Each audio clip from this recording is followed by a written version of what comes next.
bağlı olduğumuz insanlar, nazirlər ya telefonları götürmürlər, ya da məktublarımıza çox gec cavab verirlər.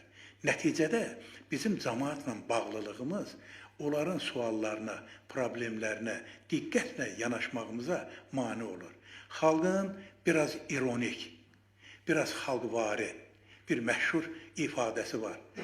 Müəllim, bən oldu. Xalqla üzbəyüz qalan, yaxası əlində olan deputat da nə nazir deyir, nə komitə sədri deyir, nə başqası deyir. Və bu söz güllədən betərdir. Çünki cavabın yoxdur. Bir söz deyə bilmirsən. Ay nazir, sənə məktub yazmışam. Niyə cavab vermirsən? Yaxşı, sən çox mühüm işlərlə məşğulsan. Halbuki elə bu deyişin sən. Çünki deputatın da sənə yazdığı məktub xalqın arzusu ilə, istəyi ilə, problemi ilə bağlıdır. Cavab verməlisən. Axşam bu sahə üzrə nazirsən, işləyirsən, nə bilim, hər cür deputatdan da keyfiyyətli və səmərəli şəraitə maliksən. Niyə cavab vermirsən? Niyə telefonu götürmürsən? Bilirsiniz, bizim də işimiz çoxdur da, bütün günü ora gedirik, bura gedirik. Qəbul elədim. Bəs ax, sənin köməkçin var.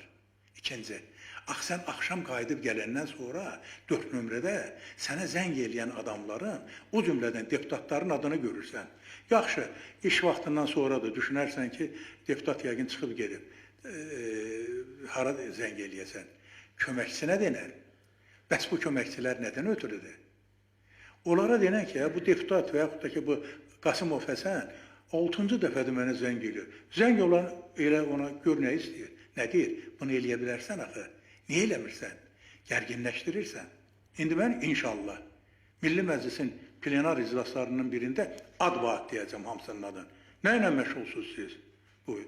Bizim hamımız o xalqa, o cəmaata görə nazirik, deputatıq, başçıyıq, prokuroruq, rəisik və s. və ilə axır.